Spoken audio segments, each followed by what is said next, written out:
What kind of future are you creating in your mind? Because whether you realize it or not, the pictures that you repeatedly hold in your mind influence how you feel, what you expect, and how you behave. And many people are unintentionally rehearsing fear all day long. They imagine what could go wrong, what they might lose, how they might fail, what other people might think, or why something might not work out.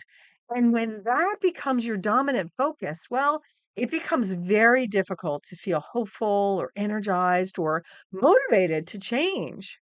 I'm Dr. Julie Donley, a leadership coach, an award winning author, a speaker, and a former executive nurse in behavioral health care.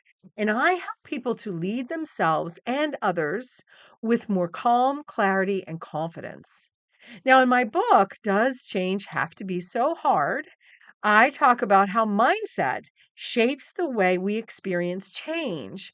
And I provide 8 mindset strategies for making change easier to navigate and more sustainable. And the second strategy in the book is to envision a better future because your brain and people need direction. If all you focus on is what you want to avoid, your nervous system often stays stuck in stress and fear and survival mode.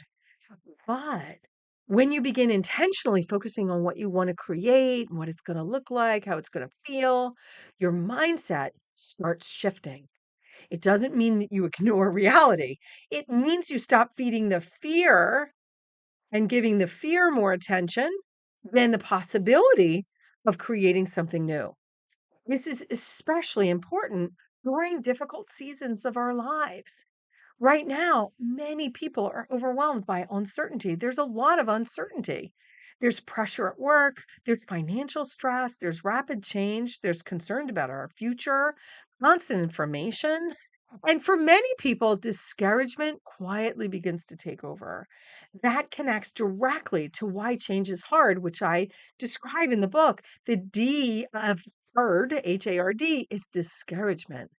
And when people become discouraged, they often stop envisioning a positive future altogether because they get stuck in focusing on all this, all the bad stuff.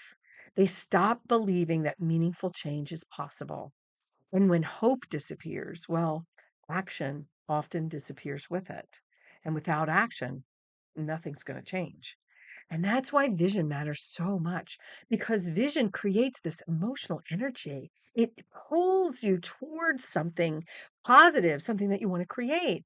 When you can clearly picture that healthier version of yourself, the calmer version of yourself, the more confident version of yourself, that stronger relationship, the healthier workplace, the meaningful future that you want to create, well, then you begin creating a reason to keep taking those baby steps and keep moving forward, even when change feels uncomfortable, because let's face it, change is uncomfortable. Your vision becomes an anchor. And honestly, many people have never slowed down long enough to ask themselves, what do I actually want my life to look like? Not just what do I want to get done, not what is everybody expecting of me and how do I please everybody, but what kind of future do I genuinely want to create? How do I want that my future to feel? And that question matters a lot because great futures are created. If you do not intentionally create a vision for your success, then fear and stress will often create one for you. And your brain will follow with whatever picture gets the most attention. This is why people often sustain change more effectively when the goal is emotionally meaningful, not just practical. People can force themselves for a little while, but sustainable change usually requires some purpose, some emotional connection, meaning you have to care enough about the future you're creating to continue through the discomfort, the setbacks, and the slow progress. Because let's face it, you're going to face all that. And that's part of self-leadership, and it's part of leading at the speed of people too, because discouraged people often need help reconnecting the possibility, to the excitement, to the excitement of the innovation before they can reconnect to taking action. So take a moment to reflect. What kind of future are you rehearsing in your mind most often right now? Is it fear or is it possibility?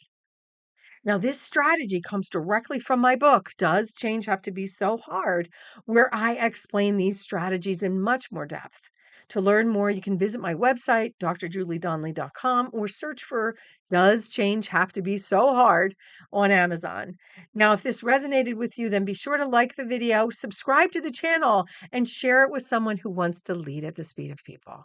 I'm Dr. Julie Donley. Till next time, happy leading.